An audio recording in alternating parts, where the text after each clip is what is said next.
is Taylor Wisham, and I'm the Marketing and Adult Programming Coordinator here at Gunnison County Libraries.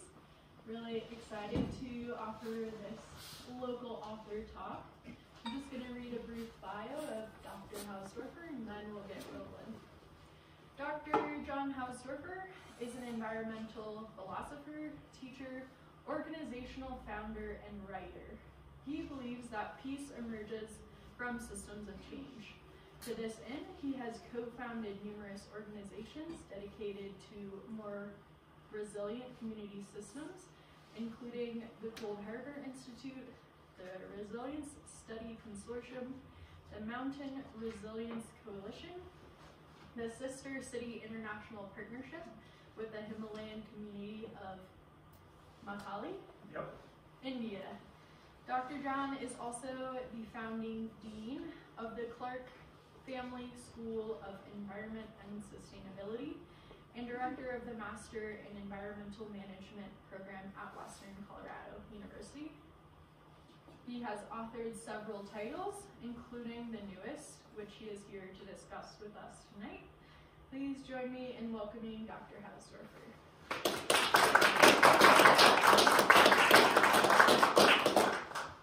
When I first studied climate disruption in the early 1990s, the data led my imagination to grieve for my unborn grandchildren and for their children. Projected maps of ice cap recession, species extinction, sea level rises, and human displacement stretched my moral compass to fear for the peoples, beings, and systems of 2050 and beyond. I never fully imagined myself living with these consequences in my prime. The grave dangers seemed away in space and time, just like my food came from away or like my waste went away. But as a father in 2018, all of that changed. Every month of every year, my daughters, Adelia, 14, and Sol, now 10, and I like to go snow hunting in the mountains around our home of Gunnison, Colorado. Even in summer and early fall, we strap skis to backpacks and scramble up slopes until we find those tucked away wind deposits that cling to the mountain through summer's heat. Then we ski, laughing at ourselves for loving that dance down snow so much that we're willing to hike for hours, 4 hours sometimes, for just sometimes 15 turns. Our rule is that we have to ski once per month, every month, until we get to 100 straight months in February of 2023. What happens then, Sol? Then I get to go, I get to go to any place in the world to ski for our last month. If you figure out how to offset your carbon, yes. Okay. They go anywhere in the world to ski. Snow hunting is a challenge that also has taught my daughters about their mountains, about those first trickles of water that lead from the snow patches of the Elk Mountains to the tributaries of the East and Gunnison rivers until the Colorado River returns those waters to the Pacific Ocean and eventually until the cycles of life return the moisture right back home as new snow to renew our dance and the dance of life. Snow renews the cultures and ecosystems of the West, and it also renews my bond with my daughters. Snow is sacred. So you once asked me if snow was God, and I said, what do you mean? You said, well, it feeds everything, lets everything live, and you feel like heaven when you're going down it. That's a pretty good definition of God. Okay, snow is God. You remember that? Yeah. Whenever we worry that we might miss a month or fall short in finding snow somewhere new, we look to Yule Pass, old reliable. Just west of Crested Butte, Colorado, Yule Pass sits at 11,300 feet, tucked between the dark slate of Purple Mountain and the orange scree of Cinnamon Mountain. Since 1992, I have skied the heart-shaped snow of Yule Pass in September. Adelia, my oldest, has skied it 5 times with me, and in 2018 we were eager to initiate Sol. Sol was even more eager for the initiation after having heard tales of Yule Pass for years. But when we arrived, the snow was gone. There was a small, dirty strip on the steep underbelly of the snowfield, and the rest of this water tower for the west and dance floor for my daughters was literally reduced to rubble. The route was now too dangerous for Soul's initiation. So just Adelia and I skied the dirty snow of the underbelly, squeezing in 5 laps of 5 turns each.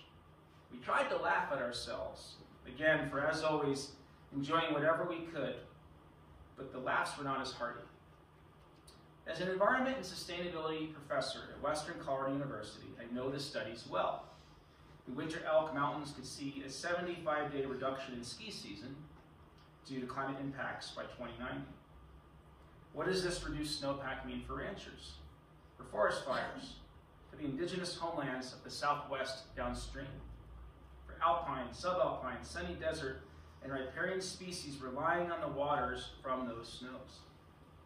For bird migrations through this corridor, for the urban civilizations relying on western reservoirs, for the peoples of Mexico at the bottom of an unjust water distribution system. These are not abstract thoughts and concerns, and they feel a call to fight against these climate injustices when I contemplate the social and ecological impacts of climate change.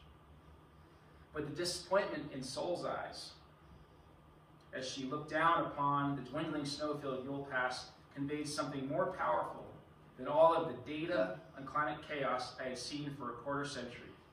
I saw loss in her eyes. Grief. It triggered my own visceral sense of loss. Loss of a way of life, loss of way of being, loss of our playful interconnectivity with the very basis of life for all beings. I will never forget that look of loss on Soul's face. It was a look that called me out, that stretched my actions to the reality, livelihood, ecosystem services, and connectivity of unborn generations. It was a look that asked me, what kind of ancestor do you want to be? And that question, what kind of ancestor do you want to be, is the title of a book that came out in May 2022. Myself and co-authors and co-editors Brooke Hecht, Melissa Nelson, and Kate Cummings from the Center for Humans and Nature in Chicago. And they have incredible resources there for hearing points of view and hearing stories of social and ecological connectivity from across global cultures. So I encourage you to check that out. If you look through their books section, you can see, they've been really good to me with the 5-volume Kinship box set that came out in September of 2020 that I did with Robin Kimmerer and Gavin Van Horn. And then you can see the Ancestor book on the left here, and the 2017 book, Wildness. And the book, What Kind of Ancestor Do You Want to Be, was a kind of journey of multi-generational ethics, of understanding how can each of us answer such a big question through the love of place. Right? And for me, that snowpack not only feeds the West, it's also a barometer of my ethical obligation. It's a barometer of my social obligation. It's a barometer of the extent to which my generation is successfully tackling the climate crisis with creativity and struggle. I actually think the climate crisis is, I don't know, in some ways, how do I use the right adjective here? I think the climate crisis is the most vital opportunity for creativity since the walk from Africa. And I think the creativity that's emerging from Generation Z, as Dr. Vasquez-Perales and I saw in our climate action class last night, is very exciting, how communities are taking on climate action. So even though this was a sad opening, and the point of this story was that I think sometimes story can be more compelling than data, right? Experience can be more compelling than data. They need each other badly. And we have a storytelling gap right now where over 98% of climatologists are compelled by climate change being caused by humans and being a crisis for civilization. Around 68% of Americans not only finding it caused by humans, But in the 60s of Americans who think it's part of the job of government to deal with it, polling is changing, but that's a big gap. There's a story gap, right? To make that data compelling, to make it stick, to make it influence behavior. There's a story gap between the 98% of scientists who are engaged in the experiments to produce that data and the average American's understanding, but I'm very optimistic about that 68%. And then the, like, 51% of legislators. And so there's a story gap. And I was hopeful that in asking such an existential, timeless question, I was able to teach this book in a prison in Washington State on Zoom on Tuesday night. And they went right at it. You know, the press sent them each a copy of the book. They read several chapters. The discussion was as lively as it is with my grad students. Right? There's something about this question, I think, that taps something archetypal in us. But when we attach to place, what is it about where we are that makes us thrive in who we are? Then, something like snowpack is not just a barometer for what kind of ancestor am I being, right? It also gives me clarity.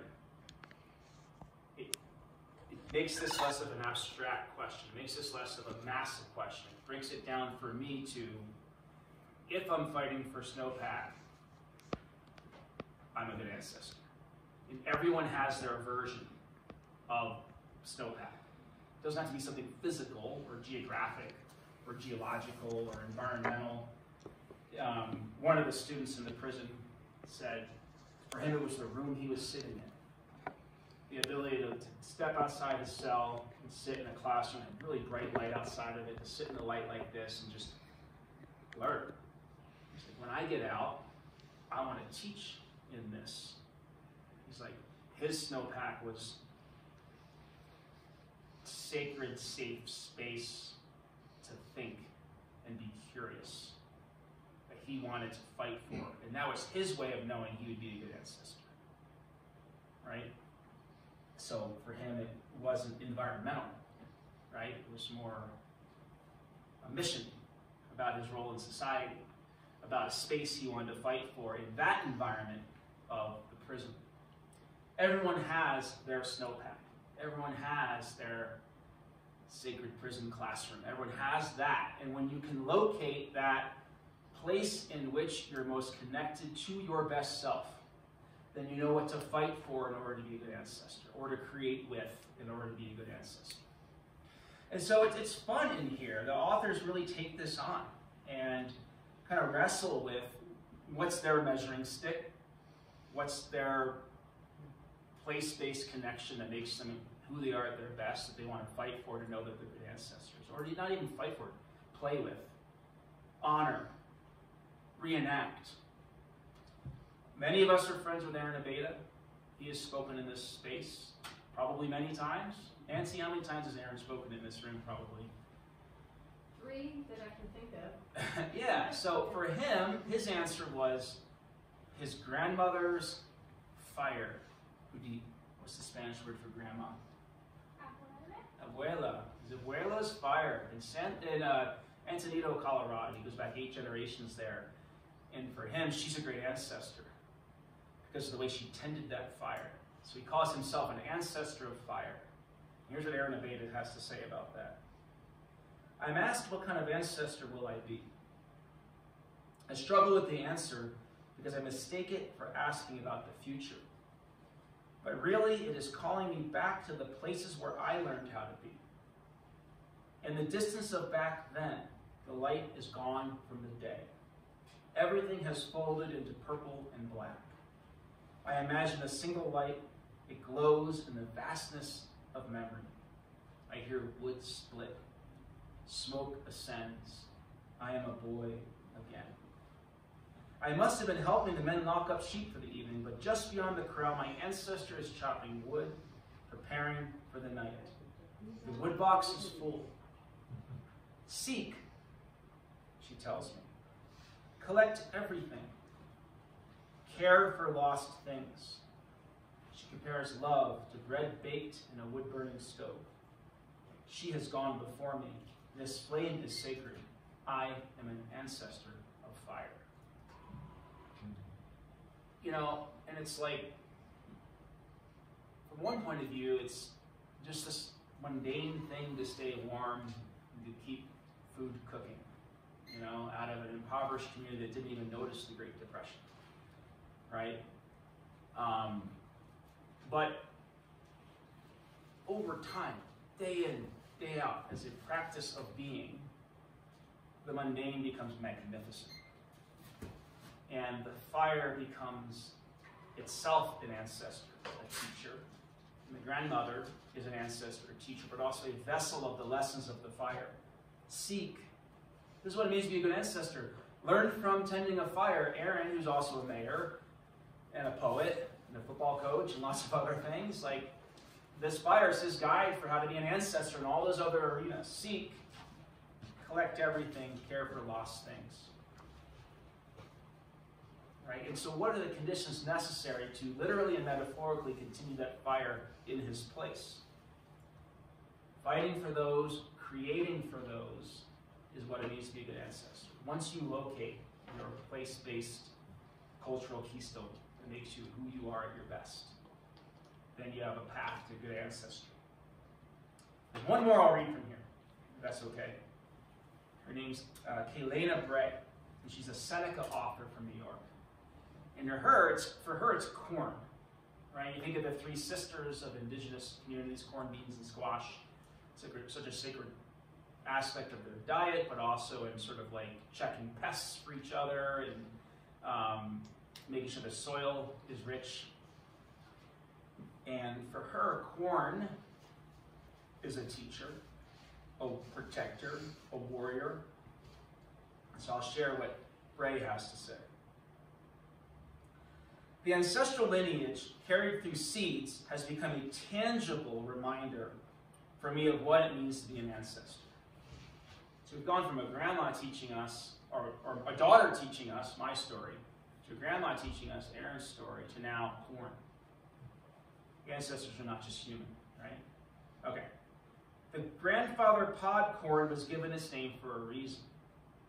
It acts as an ancestral grandfather. It is a source of strength and resilience that carries its influence in unknown and lasting ways and watches protectively. So girls, I know you're thinking, like, how is corn watching protectively, right? It does not have eyes, I'm sorry. I know, you gotta, let's find out, huh? How did he? Yeah. I feel a similar source of influence from the corn I grew up eating. And it strikes me how unknowingly yet persistently I have had this connection my entire life.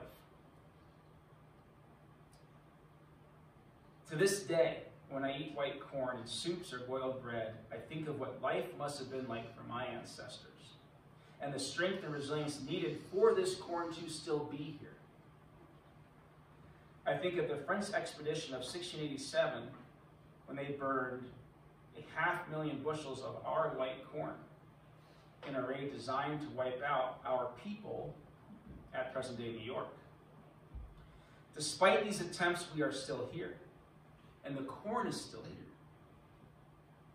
There's a sign displayed prominently in the seed house of this extensive and ancient corn collection. It's a framed photo of corn cobs and imprinted seeds, and it reads, "They tried to bury us.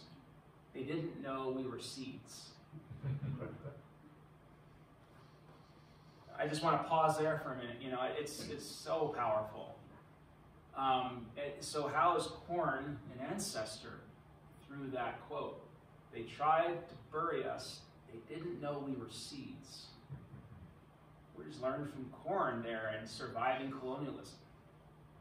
How is still having that corn that your ancestors had after all of that violence still teaching you that you're a seed? You know? What comes to mind? They tried to bury us. They didn't know we were seeds. Like, what is packed into that statement?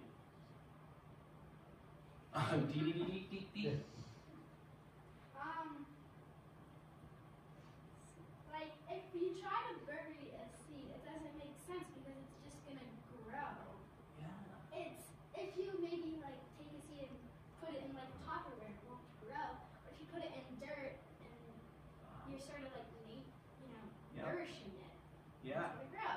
when someone tries to push you down, you can just say, wait, I'm a seed. This is good. Yeah. What does that mean?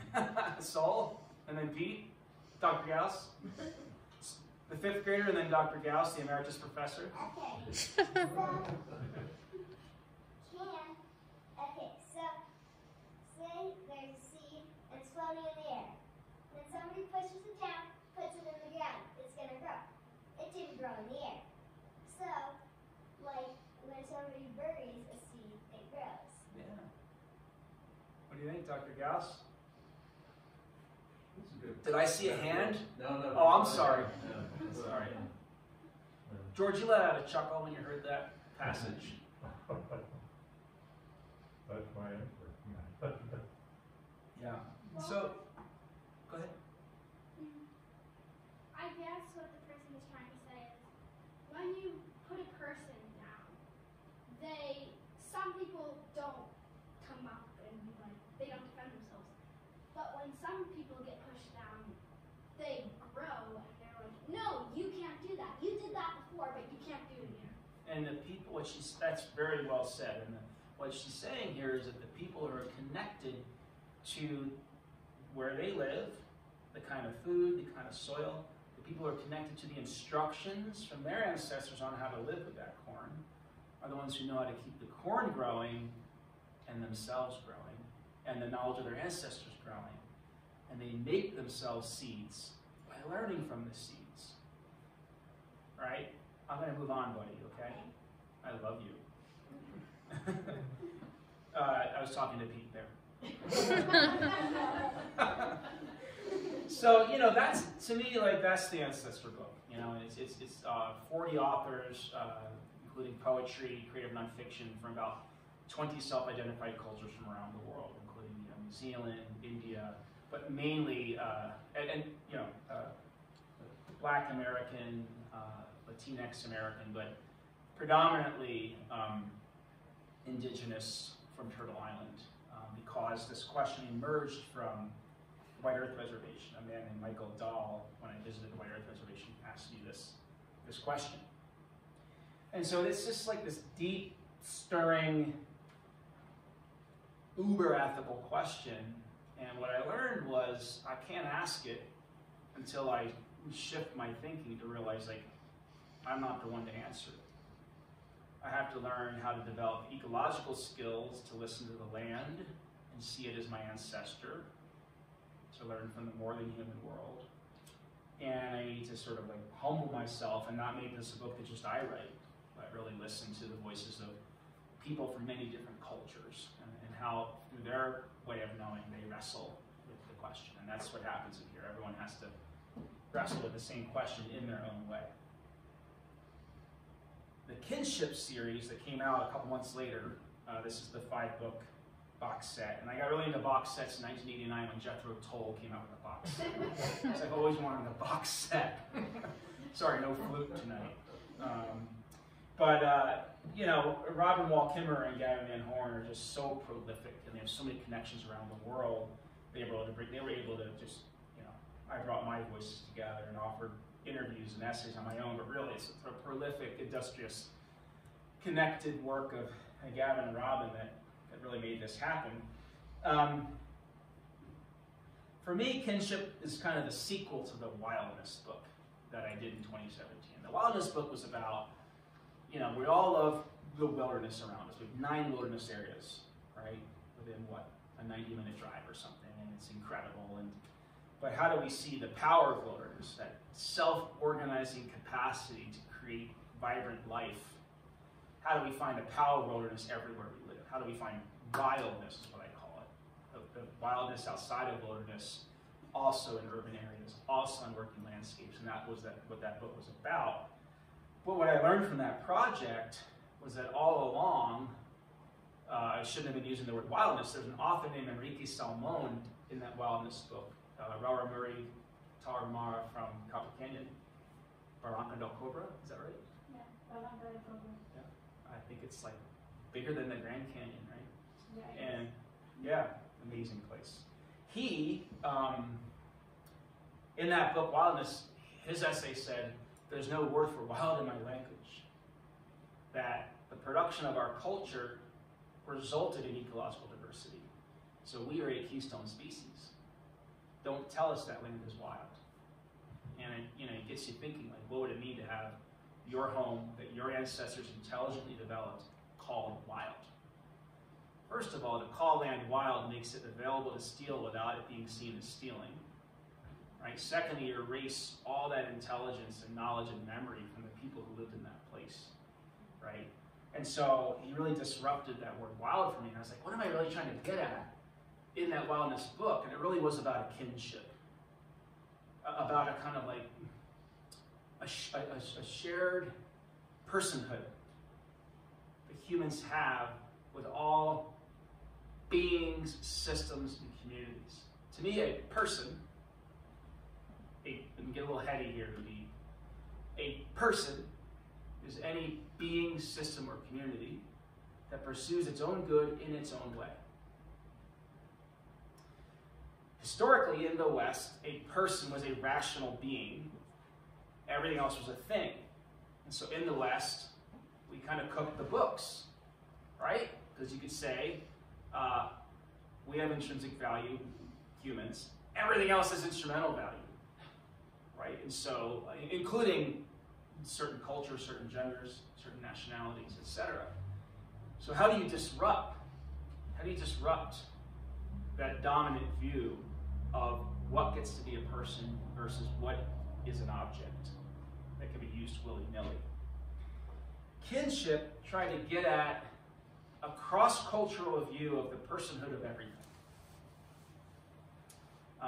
Again, in these 5 volumes, we probably have voices from 30 different self-identified cultures. We've brought together indigenous views of kinship and personhood with emerging ecological and scientific views of personhood.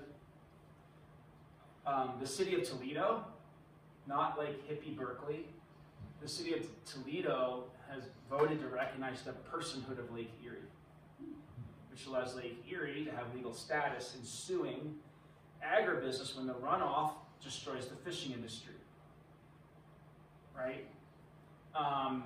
And so for me, it's like when we start to recognize the shared personhood with all beings, systems, communities, that everything that's part of this planetary system pursues its own good in its own way, it equalizes and humbles humans, particularly dominant settler colonial humans.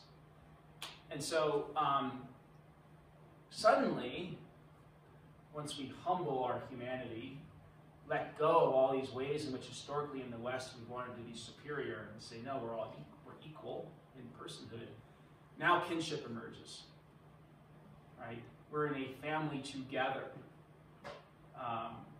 with other beings, other human and more than human communities, other human and more than human beings, even the moon. So this is a fun article in here, not from me, from a guy named Caradwyn Dovey from Ireland. And he argues that if we can see the moon as kin, then it's impossible to see any inch of earth as not kin.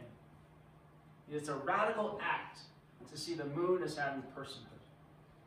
Once you can do that, every inch on earth is easier to see as a person and to have kinship with, to treat as a fellow family member.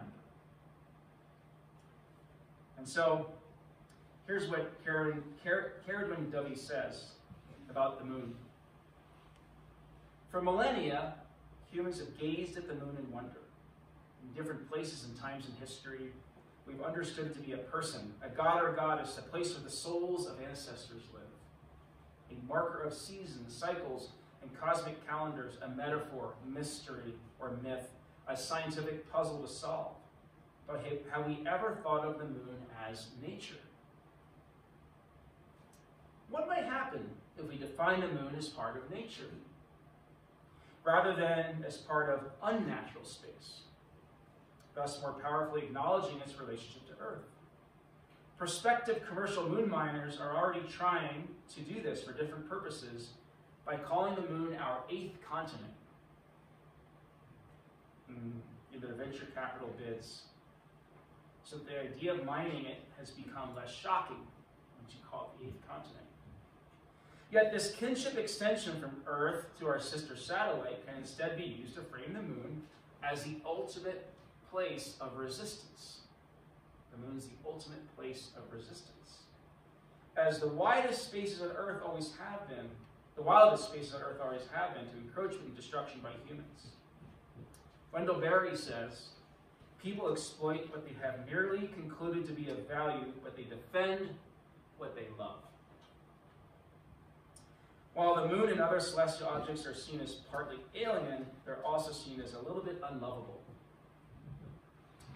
Once they're understood as part of nature and thus worthy of conservation, like any nature place on Earth, we might move from the cooler hued emotion of wondering at them from a distance toward the warmer, more passionate feeling of love. He's saying the moon's like the ultimate test for the possibility of kinship on Earth. You can feel that Wendell Berry level of whether it's about the tides or however the moon affects you, when it inspires you to walk out at night and find a new visionary idea or feel at peace in a stressful time, whatever it is, that's a relationship. Just like I hope an uncle might do for you, the moon might do for you. That's a relationship, that's kinship. He's saying if we can have that kind of love with the moon, then it's possible everywhere.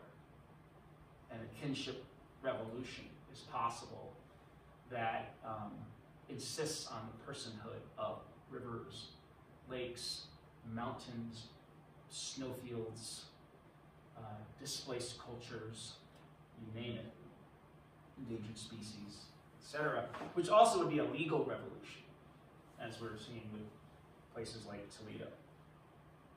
So the kinship book was about, what does it mean to see every person being system as a person?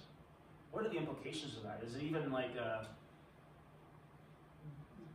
scientifically accurate thought when seen from the perspective of either Western epistemology or traditional ecological knowledge from indigenous communities? What happens when we weave together emerging scientific understanding with traditional ecological knowledge to think about how is the planet our family? And so we did the book in all these scales. Planet, including the moon. Place. I'm not sure the size of place. That's an interesting question. Partners. We don't conserve resources. We build social and ecological resilience in partnership. Look at the ranchers in the valley working on regenerative agriculture. It's a partnership, right, with the microbes in the soil and the grasses and livestock used as a tool of resilience building, blended with, we hope, the capacity of a family to stay on a piece of land, right? Partnership. Partners as kinship. Persons. What is and is not a person once we start thinking in a kinship way. Robin Kimmer likes to use it as a verb. She calls it kinning. She says, when we start kinning, are there any boundaries to what is and is not a person? Should there be? Right? What happens once we call a theory a person? Is it good that that may never stop? Is it problematic? If everything's a person, nothing's a person? And then practice. I like to end things with, well, what do we do? How do we live this way? There are a lot of diverse voices on practice of kinship.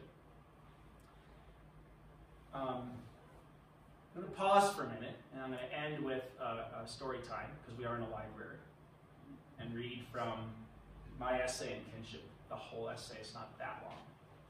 But I just want to pause for a moment and see if there are thoughts on, I use the moon just as like a polemical, kind of like a challenging way to be like, well, the moon to Lake Erie to Mount Crested Butte to my neighbor who annoys me, where's, if everything's a person, and nothing can be treated as an object, and everything's part of our family, then how do we live? It's hard enough to take care for oneself. There's a suicide on campus this week, right?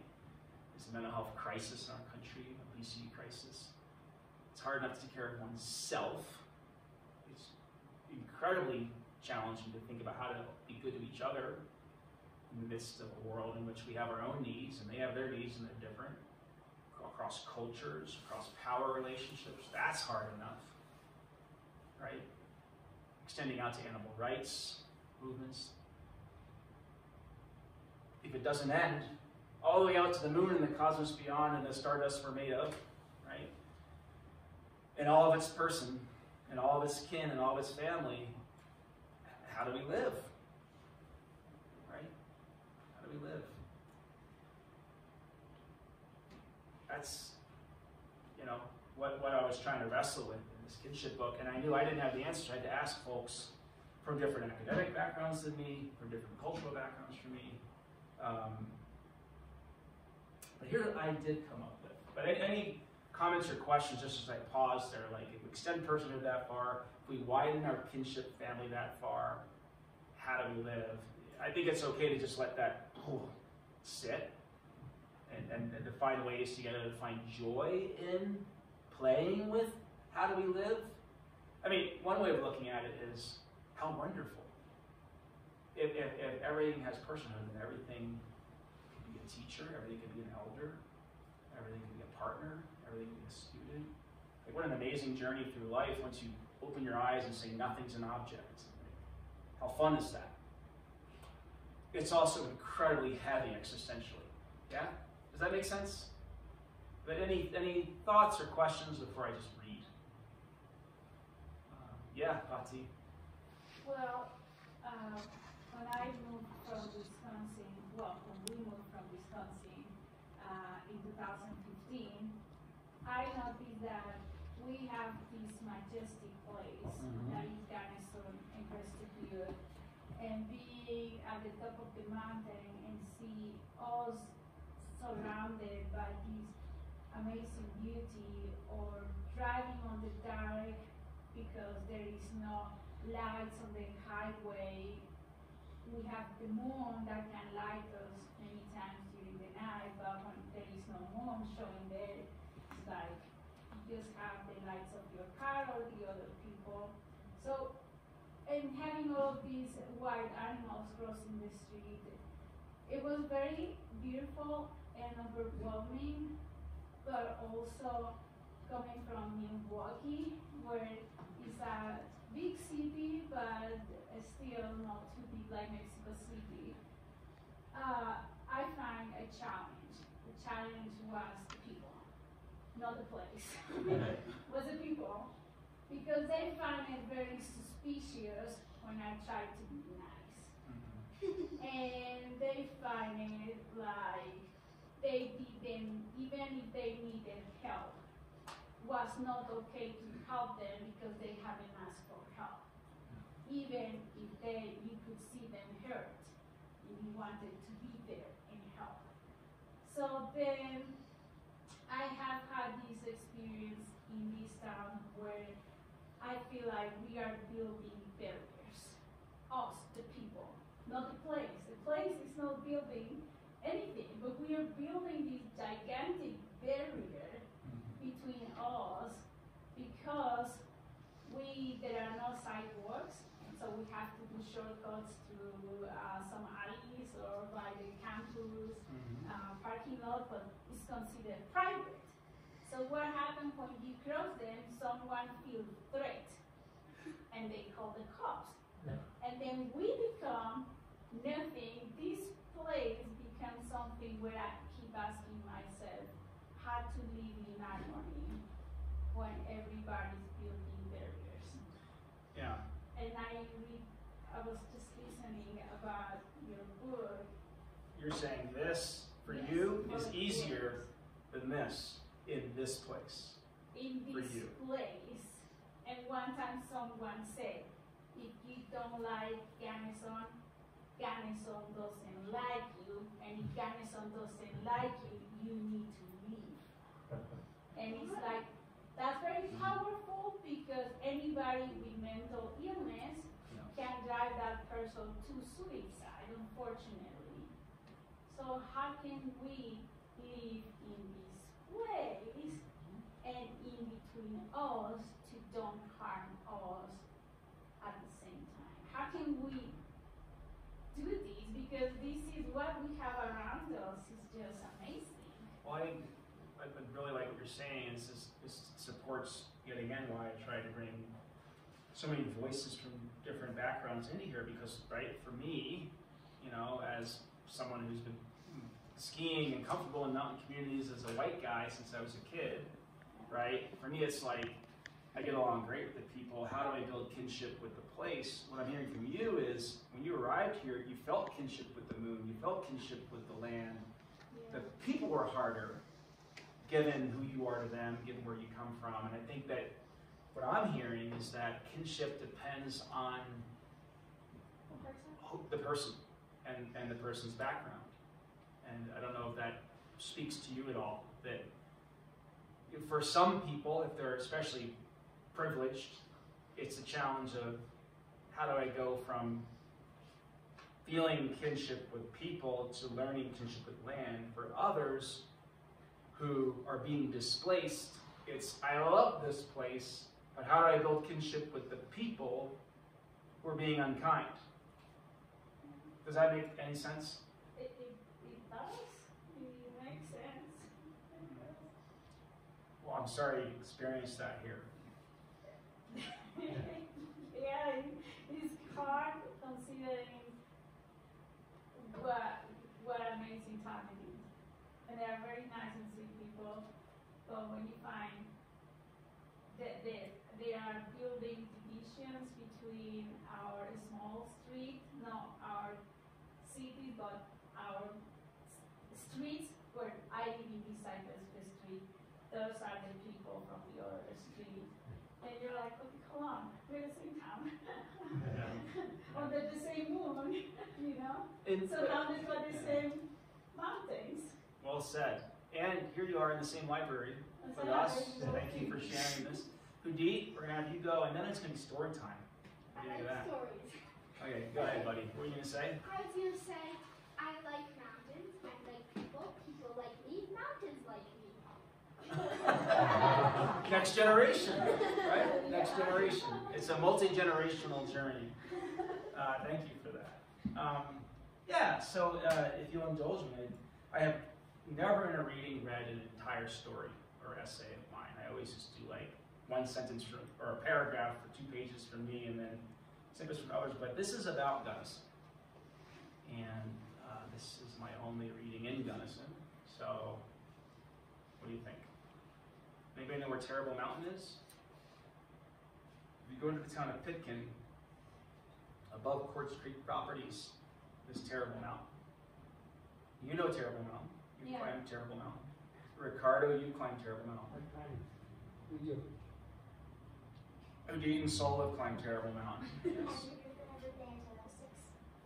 Since you're 6, okay. Since I'm from 4 to 6, right? Yeah. You would have to lead us It was along 4. Yeah. Sol, are you ready for story time? Yes. You would have to lead us along with gummies. I remember that. Yeah, to get you up the mountain, to get them up the mountain, we put gummy bears every 50 yards. And brownies, right? Yeah, but not Ricardo did not need that. He just loved them. Okay. I will never forget the winter solstice of 2008. The first of many at our tiny shack perched below the mixed limestone and forested shoulder of 12,000-foot Terrible Mountain. From the first moment that my family and I committed to owning this shoulder of Terrible, or better yet, committed in 2004 to this ridge owning us, it reminded us of a Chinese landscape painting, complete with crags cutting through fir canopy. Come in, please. Thank you for coming. Sit, Jillian. For the 2008 winter solstice, my family and I skied up to the tiny shelter that we and friends had built out of reclaimed decking and standing dead trees the previous summer. We pulled my daughter Adelia, a toddler, and my baby nephew Tyus in sleds behind us as we skied to the shack. It was on this solstice trip that I first learned that kinship with land requires kinship with people on and through the land. So I'll let you cheat. That's my thesis here, right? Kinship with land requires kinship with people on that land. Like Butch's solstice celebration. Yeah. But this is about a winter solstice, Butch. On our second night, the solstice itself, my brother-in-law Abe and I ventured out on skis for a quick sunset view, thinking it would take half an hour. The ski lasted 3 hours because the sky refused to darken. The sun sank slowly into Fossil Ridge to the west, transforming the white-peaked Continental Divide to the east into a canvas of orange and rose alpenglow. As the alpenglow receded into twilight, the sky shifted to 1,000 shades of purple, coloring snowy ground in white aspen and violet hues. For a brief moment, Abe and I lived in a world of purple, underfoot, overhead, and from all directions, as if cosmos and land and us were merged as one. But it was Abe's glowing reaction that stands out over a decade later.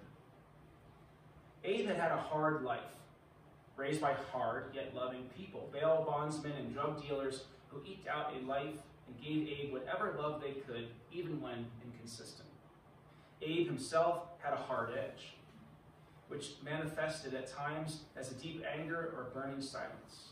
I witnessed him reinvent himself as a dedicated forester, caring father, worker-centered employer, and nature-loving backcountry skier.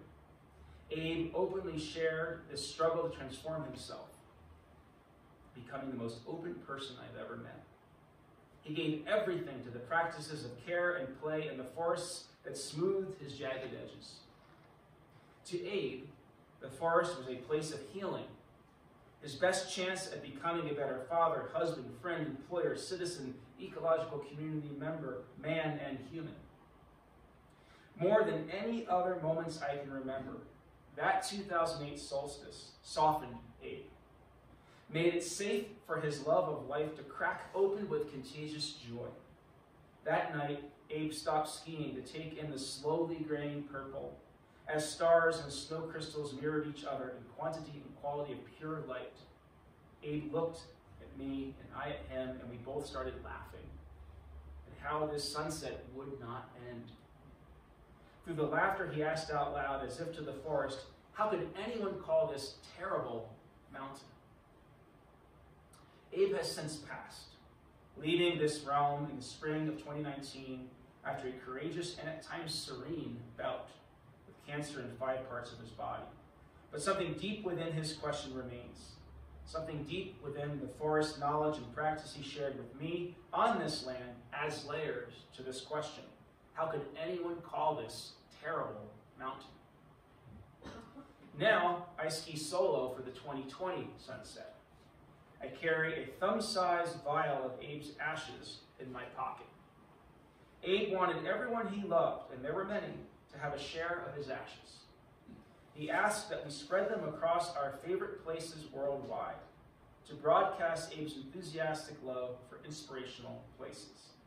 I knew this was the place he would want my vial of him to be spread, but I also know that this night, this process of skiing into slowly rising dark, would be the time and reality through which he would want me to spread these ashes.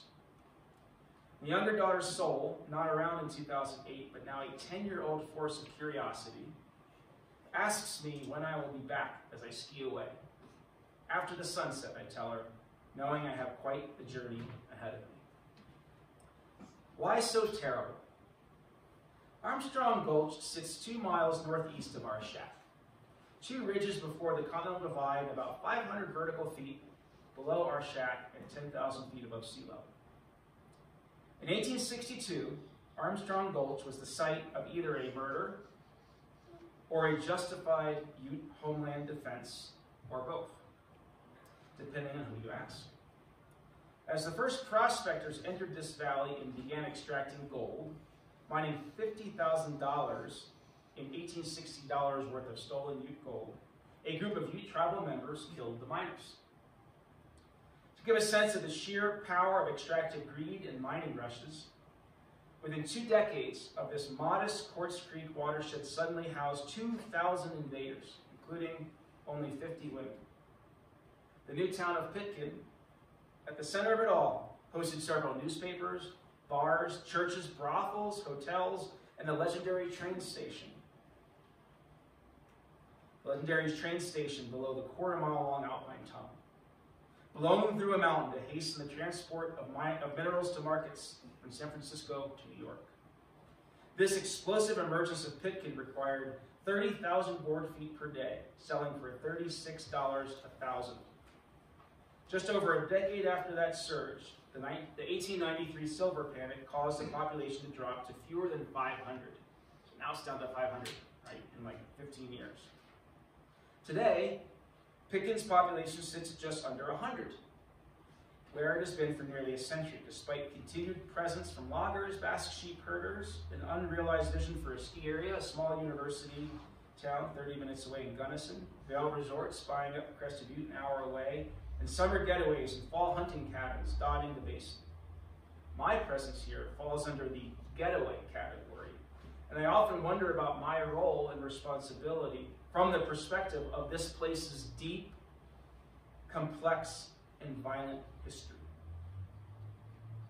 On my 2020 solstice ski, using phases of the sunset to mark exact memories of my night with Abe, the sun drops below the high western cliffs above me at 3:31, casting the first blood orange ambient light onto the snows of Terrible Mountain's upper alpine bowl. I will not summit Terrible tonight. I will not join the world in viewing the once-in-a-millennium planetary conjunction of Jupiter and Saturn. I am content with the subtle light show here on Earth. I am content with memories of Abe as I struggle to find the most meaningful place to spread his ashes. But looking at Terrible, I cannot help but think about the stark contrast between the peak's extractive history and Abe's healing from kinship with the land in that place. As Abe said to me during his final week, and girls, I interviewed Uncle Abe, okay, and this is from that recording, which you can listen to if you ever want to. He said, as a parent, I want to instill principles of being kind to, as a parent, I want to instill principles of being kind to and embracing one another and the land. This begins with understanding that the land has a story that you are walking on, that you are not the first story on that land. The land might need to be rehabilitated, or it might need to be worked by a savvy steward. You know, to be able to share that with your kids and to have that be part of their conscience is a really special thing. When it is coming from more than mom and dad, coming from the school and even the culture, that is when you get some real traction. As Abe said, I'm not the first story on Terrible. For example, when I stand at the top Terrible Mountain to enjoy 360-degree views of the Elk Mountains to the north, the San Juan Mountains to the west, the Sangre de Cristo Mountains to the south, and the Swatch Range of the Continental Divide to the east, this football field-sized peak tells a story of a transactional, anti-kin view of the land's value. There's like, you've been to the top of Terrible. It's historically beautiful, and I was a history major, so I love that part of it, but it was trashed. The views are transcendent.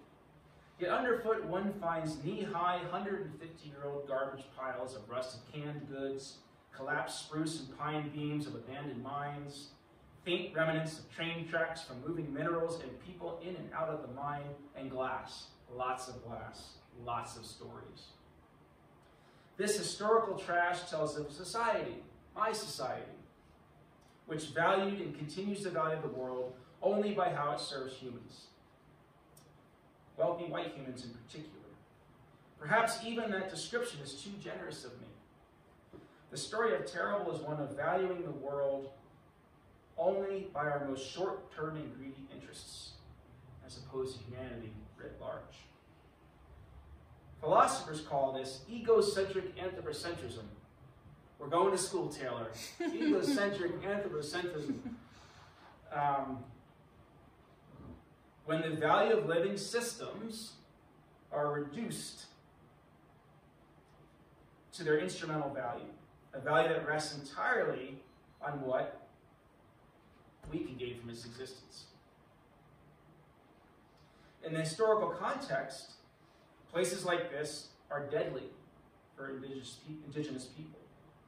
By this measure, objectified peoples, beings, communities, systems, even inanimate phenomena like the rocks that hold up the living systems of mountains lack intrinsic value. Despite mountains providing 50% of the planet's biodiversity hotspots and serving as the source for over 60% of life-giving waters, mountains are deemed inanimate objects, worthy only when extracted from.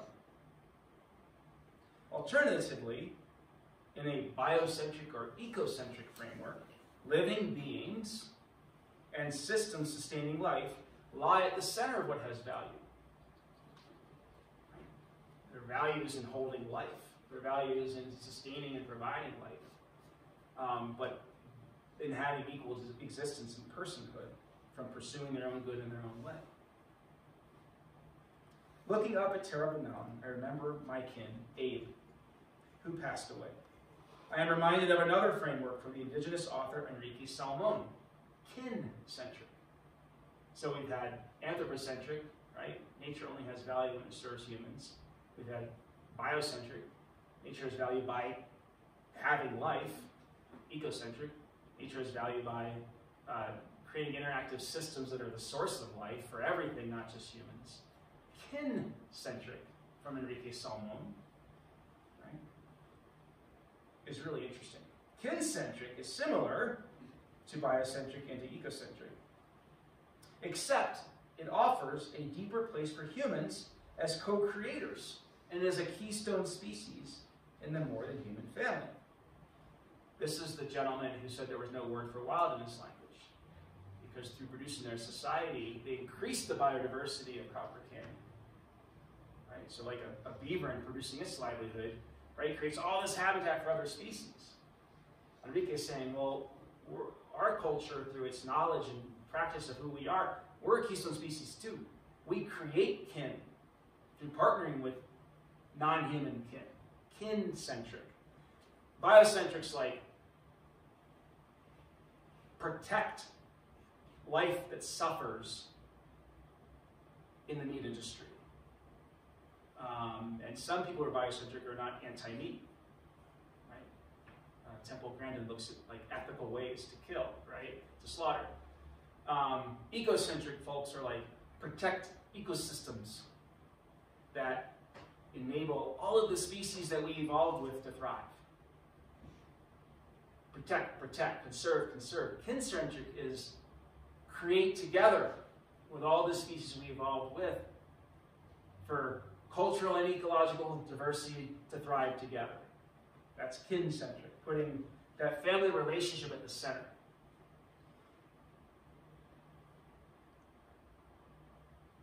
Salmon's practice of becoming keystone again is also emerging in modern industrial society. I mentioned Lake Erie, so I'll move ahead here. So how can a mountain have personhood? How can a mountain become family? Nothing in the ruins atop Terrible Mountain suggests any value for the sake of intrinsic beauty or ecological health or cultural resilience. The prospectors left the mountain once it fell short of fitting into a very narrow, profit-driven definition of value. Same with the town of Pick and Below. Roller coastering from 0 settler colonists to 2,000 people to 100 in less than half a lifetime, with a gutted and trashed peak to bear witness to the ideology of extraction. Terrible Mountain, named and framed and used in the settler colonial way, is about as far from kinship as one can get. So how am I to live on this mountain? How am I, a newcomer with no right to claim indigeneity, yet no interest in reenacting the Terrible Mountain mining ideology? How am I to live as kin with this mountain? I think of those original inhabitants who still call this range home and homeland, giving back to the beginning of creation, the regional Ute tribes. According to the environmental historian Jerry Frank, Quote, this is kind of cool if you live in the Gunnison Valley. Try to picture this, girls. The Utes believed that the universe contained 5 vertically oriented levels, consisting of the sky, the upper earth above tree line, the center earth, what we call subalpine forest, the lower earth, which is like these open sagebrush steppe, semi-desert, and the underworld, Black Canyon, were physically and spiritually separate from the earthly levels, right? And so the Utes also used high mountain peaks in creating their sense of place. Each Ute band located the center of its universe on the highest mountain in its area, which then came to represent the upper earth. The sky was where the spirits lived. Contemplating Terrible Mountain's peak in the solstice of 2020, it's now a deeper rose alpenglow at 416. I'm glad I'm down here looking up at the beauty of upper earth rather than treading on it. When I say this mountain owns us, I mean that not only in terms of ecological responsibility. For example, I've tried to keep the forest healthy in how I select my firewood and have repurposed junk from dumpsters in town rather than mill trees for my shack. But I also mean that I belong to the mountain rather than the other way around. My relationship with the mountain is more about my responsibility to care for the species and people who call it home than it is about my right to use whatever parts of it serve my wants. In a 2017 book called Wildness, I quoted Anishinaabe leader Winona LaDuke, who told me that on her White Earth reservation in Minnesota, the word aking means land to which the people belong. I wonder whether Ute cultures from the area around Terrible Mountain have a similar word. Not just for land and not just for mountains, but for these mountains, this mountain. Is there a pre-colonial alternative to the name Terrible that captures a word for mountain to which we belong? I slow my thoughts, recalling a conversation with Regina Lopez White Skunk, a Weminuche Band Ute Mountain Ute member and former co-chair of the Intertribal Coalition on Bears Ears National Monument. The Trump administration shrank Bears Ears National Monument by 84%, sacred land to the Ute, opening the rest to oil and gas exploration. Regina led this homeland struggle against the Trump administration. In my conversation with Regina, she immediately challenged me to be careful not to, quote, force square pegs into round holes when comparing cultures. Whether it's my own cultural understanding of the Ute, or whether it's applying a concept from White Earth, like aking, to one or all the many Ute communities in southwestern Colorado. Her second challenge came from her own cultural amnesia tied to the historical trauma of removal when I asked her about the names of mountains here. She told me that when people die, even now, folks soon stop discussing that person with frequency in order to heal and ultimately thrive on the other side of grief. A cultural practice. In the same way, the Ute generation that was removed from Gunnison in the late 19th century likely would not have spoken frequently of the names of mountains or the specific meanings of different mountain range names. She speculated, though, on top of those violent and tragic realities of cultural trauma, she says, remember, you're asking someone in a current time, generations removed. We'd love to know more, but our encyclopedias, which are our elders, are dying. In some ways, we're in the same boat as you, John, when it comes to understanding the names and stories attached to those mountains. Like, there's got to be more. So I kept talking to Regina. That said, Regina did offer some thoughts about a more general cultural view of land based on her background. She reminded me that the names of places were less important than the events and times of the year in a place. Events and times whose meanings were ever shifting because the plant and animal life necessary for how they lived were constantly shifting. So she said that, quote, only the movements of stars, moon, and planets might have a predictable name in our language because they have a predictable pattern. When I asked her if the tallest mountains of Upper Earth would also have more stable meanings since they border the edge of those stars, she cautiously theorized that maybe, quote, the highest mountain on the northern edge of a valley might have had lasting significance, because from that vantage point, we could view the shifting movements of water, plants, and animals needed for that year's hunt or way of life. And mountains were powerful because they're sometimes in the clouds, but again, we cannot know for sure because of what removal does to a culture's memory of and connection with the land. Ah, but progress, right? Pausing carefully to make sure I was not putting a square peg into a round hole, I asked, so, since Terrible Mountain is at the northern end of Quartz Creek Valley, do you think it held significance? Regina, always more quick-witted than me, replied, yes, but one place's colonial name for you, like Terrible Mountain because of the deficiency of silver, might for us be the site of a beautiful event. Maybe my great-grandmother was born there. It is the event and the time of year that gives it importance. If I were as quick as her, I would have asked, should it be called Grandmother Mountain? My guess is she would have answered that even that name would have shifted because of different seasonal events, shaped around the ever-evolving behavior of the ecosystems, plants, and animals that shape Ute livelihood and vice versa. Kinship indeed. My conversation with Regina, informed by the limited understanding I've gleaned from my decades of Native American studies, is only the beginning of my comprehension of the cultural complexity of ecological kinship.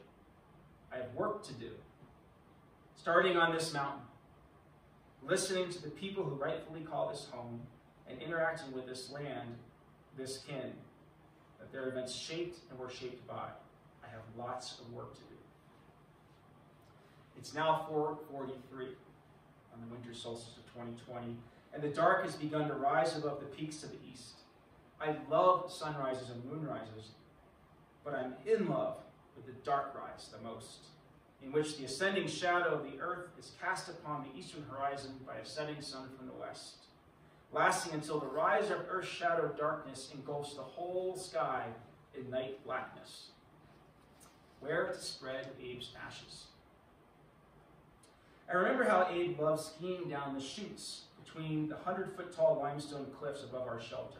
I remember one sunny day before either of us had kids, the kind of day in which Abe would wake all who were present with his beaming voice, "Time to welcome the funshine." That was the day, the stuff of family legend, when Abe skied down those cliffs, dropping from snowy pillow to snowy pillow, in progressive 10-foot cliff drops until he reached the bottom, whooping and laughing. He could do that, not just in skiing, but in life. He could turn obstacles into playgrounds. In a testament to that spirit, he flew to Mexico 2 weeks before hospice and death so he could enjoy the beach with his kids. It's 2020 again. I ski toward those cliffs that Abe once danced down, climbing through the life zone in which aspen and pine meld into spruce and Douglas fir. I remember Abe telling me gently, as I misidentified a pine while cutting wood, "Break the needles in half, House. Look at the shape. Spruce is square. Fir is flat. Pine is pointy." I stop, struggling to hear his voice saying that. I break apart a needle, and smelling it brings me to the present.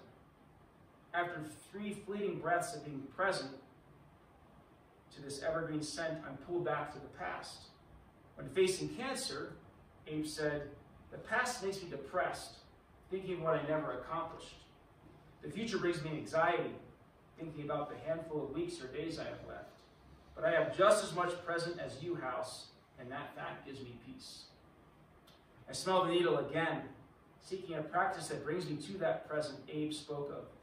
I look at his darkening green, smooth against my thumb. It is fir.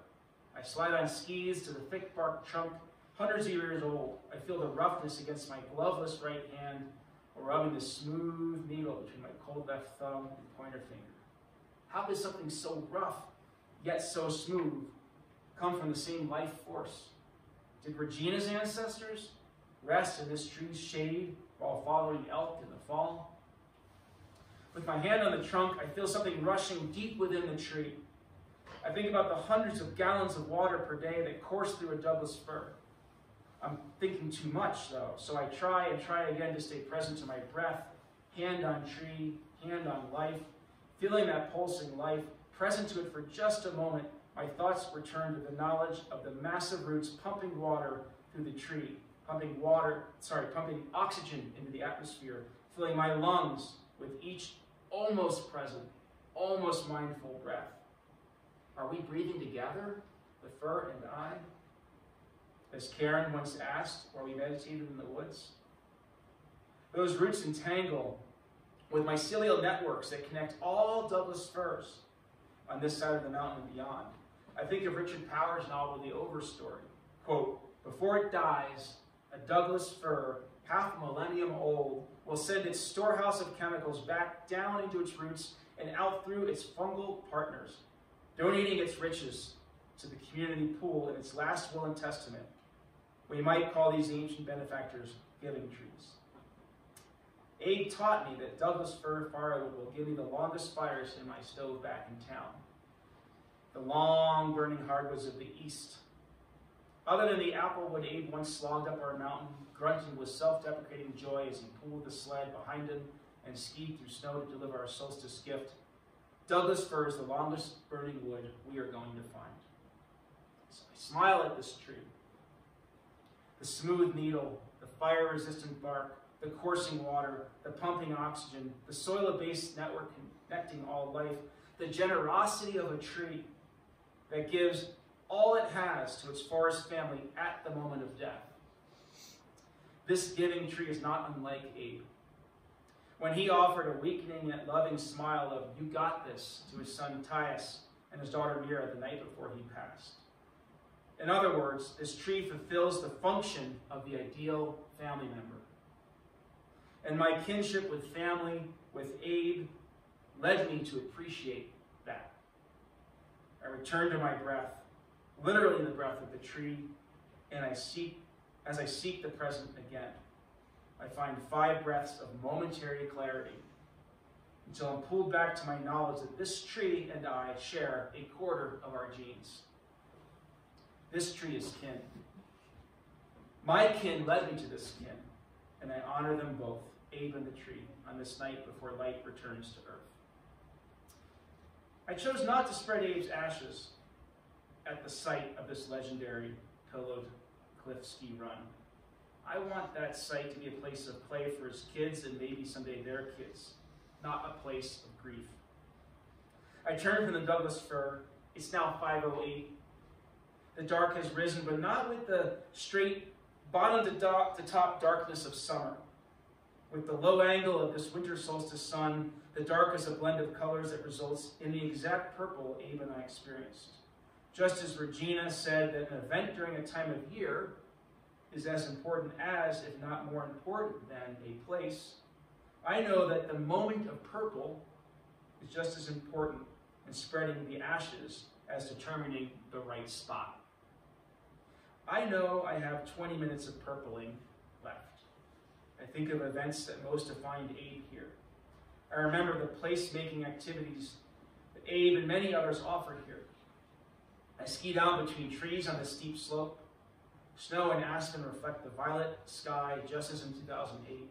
I reached the simple, almost imperceptible driveway that Abe and I cut in 2004. We chose the route that removed the most diseased, overcrowded, and fire-dangerous trees in making it ski up the driveway, feeling more present when moving on skis than when touching tree bark. Not sure why. Knowing why might disrupt the presence that skiing brings me. I pass under our sign that says Camp Alpenglow, a portal to our village of shelters connected by zip lines and slack lines and trails. I ring the bell that helps me shed the stresses of town every time I pass under it. I soak in its sound until the ringing dissipates into silence.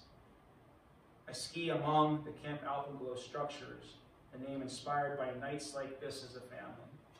I realize I am no longer grieving Abe. Something has changed. I am now grieving on behalf of Abe. I am grieving the fact that he did not get 60 more of these winter solstice nights. This transitional grief tells me it's time to spread his ashes. But where?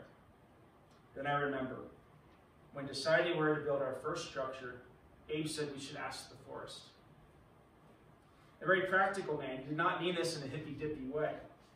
He meant that we should study the health of the forest to see if a mini clear-cut, just large enough for a small abode, would help the forest. We walked the 10 acres of woods for over a year in all seasons. Then one day in 2006, we noticed a strange combination of mistletoe strangling overcrowded spruce in one section, surrounded by orange bleeding aspen.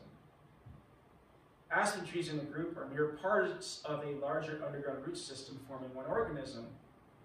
In fact, one of the world's largest organisms is a massive forest of aspen between nearby Crested Butte and Carbondale. We later showed this diseased section to Abe, and a wide smile formed on his face. Aspen systems, Abe pointed out, need disturbance to keep their interconnected root system regenerating. House, he said, what if the space needed to carve out your shack provides this dying aspen growth exactly the disturbance that has been missing since white people suppressed fire?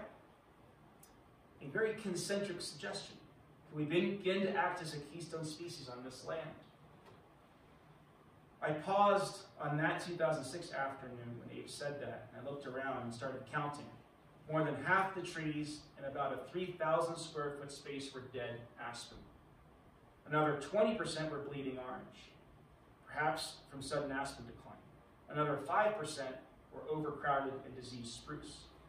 Fewer than 20% were healthy. And none of those healthy aspens in that whole area were younger than 20 years old, leaving little of the age diversity necessary to a resilient forest. That day, we cut out the space for the first of our family's mountain tiny huts. It's 5:26 on solstice night, 2020. My pupils expand more slowly than on any other night of the year due to the lowest possible winter angle of the sun and the slowest twilight of the year. The white snow, the half moon rising over the Doug firs above, the still dimming horizon, all conspired to help me take in this area surrounding the shack. There they are, aspen saplings mingling with teenage aspens, underneath the fused surviving elder aspens that Abe and I did not cut. I have noted the age mix before, but this is the first time I've been present to the new life emerging from the regenerated root and forest system that Abe's advice triggered. And so your mommy, Karen, helped cut all of these trees too. The shack is only 120 square feet, and the rest of the space that Abe and Karen and I cut down is now filled with hundreds of small trees. New members of the family. Abe's vision for our family, with our family, as our family, renewed the aspen roots and this renewed family of aspen. I know what to do. With frigid hands, I slowly pull the mini urn out of my pocket. The color surprises me. Maybe it's the snow blindness after solstice colors, but there's a bluish purple tint to the gray white flecked ashes. I cork open the vial and raise the glass like many of the drinks Abe and I raised to this mountain after a good ski. I offer gratitude and say goodbye, wishing him a peaceful and well-earned rest. The same words I said to him on his final night as he slowly passed out of consciousness. I smile with ease at the notion of Abe's ashes feeding this group of trees that I will forever call Abe's Grove. Kinship, Abe and our family, begets kinship, revival of the Aspen family, begets kinship, our family's mutually reinforcing bond with this Aspen family. The ashes empty with surprising ease, with no plan for what to do next. By impulse, I fill the empty vial with solstice snow and cap it. I ski the final 10 yards through near complete darkness toward the light of our shelter and the laughter of kin, you, Mommy, Aya, Sol, waiting inside. I open the door, I enter the cabin, I place the sacred snow capsule on the shelf at the center of the bookcase, at the center of land that you tribes called Center Earth. We will never call it Terrible Mountain again. Thanks for your patience.